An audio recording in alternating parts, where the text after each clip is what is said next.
let's talk about you being locked up with John Gotti. You have anything you could add from the last interview? Well, a lot of people seem to like hearing about that. It's like this. A lot of people, like I said, a lot of people think thought he was racist.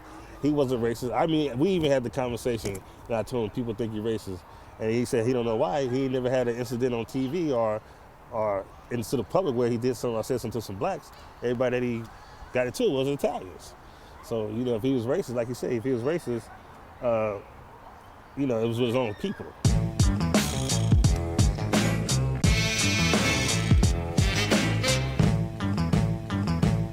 I told him about all the rappers that mentioned him in songs. I asked, did he know Fat Joe? I said, did you know Fat Joe? He was like, no, who's Fat Joe? I said, he's a rapper. You know, and when you got locked up, he mentioned you in the song. You know, now in 93, they should free John Gotti. So he didn't know. Only person that he was familiar with was Snoop Dogg. He knew Snoop Dogg's video, What's My Name? He said, only rapper that he knows is the guy that turns into a dog. I said, oh, that's Snoop Dogg. You know what I'm saying? But other than that, he didn't know the other rappers. And I rapped all the songs that I knew that had his name in it to him. You know, like Let Me Ride with Dr. Dre and all the different songs. Yeah, he appreciated that. He you know, he liked it. But yeah, you know, he was. Me and John Gotti we used to go to rec every day. When we was allowed to go outside to rec. We used to go to rec all the time. But you know, when he passed, I was like, damn. You know, it's like he came and went. But I was glad I was able to spend some time with him. You know, in my, what was it, 97? We was in a unit together for about 8 to 10 months, somewhere around that time. Wasn't long, wasn't a year, but it was enough time, you know. And you know, he told me a lot of stuff. A lot of stuff that he told me I wouldn't share it with nobody because it was some real sensitive topics. He wasn't really, you know, one thing I can say about it, he wasn't sweating the time. He wasn't stressing, and then he wasn't never. A lot of people with life sentences in prison, they always talk about when they get out. You know, like, oh, when I get out. When you get out, motherfucker, you got 3 life sentences. When you gonna get out? You know what I'm saying? He never was on that kind of trip. He was just more likely like, hey, this is it. This is the end of the road. Yeah, I think he knew he was never gonna come home. Right, yeah, he knew he was never gonna come home, right? I mean, when the government spends $100 million to convict you, you ain't never getting out. Yeah, you know, because when he first came on the tier, I knew he was in an institution, but when he actually came to our unit, we hit a door rack, and then in Marion, you can't really see out the door, so you look through the little crack of the bars, because it's still bars. So you look through the crack, and I seen him, and he looked just like, when I first seen him, he looked just like he looked on TV without the suits. He walked the same, had the little smirk, and he just walked to a cell. I was like, I said what's up to him, he said what's up back, that was it. You know what I'm saying? And then we became cool, and we had got so cool that he was giving me food off his tray and I was giving him food off my tray. That's how cool we got. So you was never concerned with black inmates seeing you socializing with John Gotti, a white guy? No. It ain't like that in there.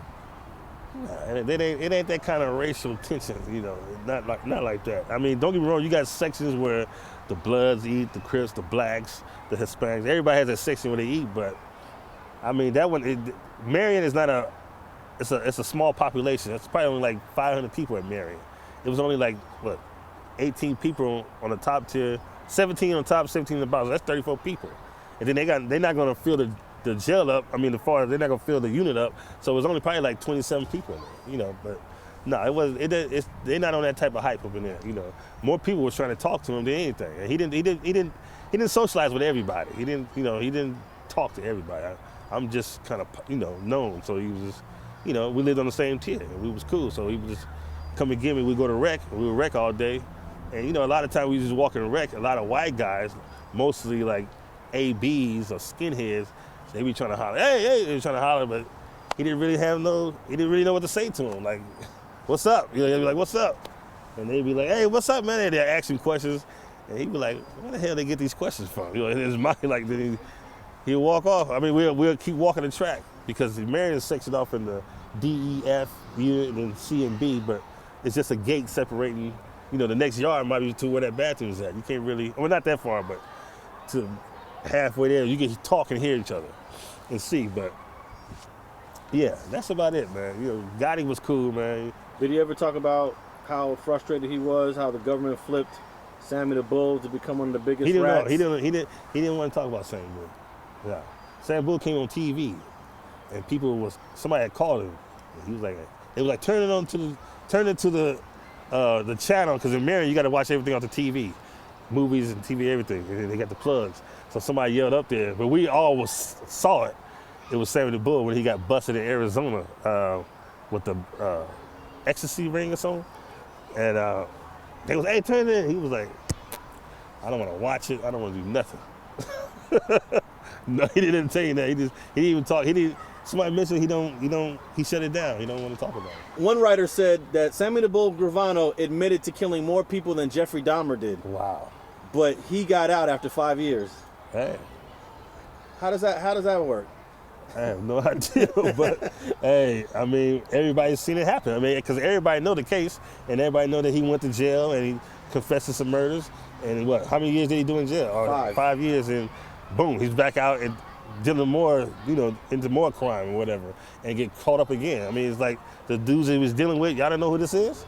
I mean, he's a known dude. I mean, y'all allow him to whatever y'all doing. Hey. It's the government. I don't know. I mean, to me, it represents sort of the hypocrisy of our justice system. You want to get this guy for all the killings he did, but you're willing to let this guy go who did just as many killings or more. And then I get caught with 1,000 grams and get down there life sentence. Yeah, and you get caught for no killings, and you in there just a dope case doing 3 times more time than Sammy ever did. You actually did almost 4 times the time that Sammy the Bull did. And I got caught with crack cocaine. That's it. Nothing else. No murders. None of that type of stuff. I just had crack cocaine. And here it is. He did what he did, and he was out way before I got it. Thanks for watching StreetTV.net. If you're not subscribed, please hit that button below and click the bell to receive alerts and notifications. Like and comment below to give us your feedback, and be sure to watch the 2 related videos to the right. If you want to support this platform or follow us on social media, visit the links in the description and listen to our weekly podcast, The Gangster Chronicles, every Thursday. And thanks for watching StreetTV.net.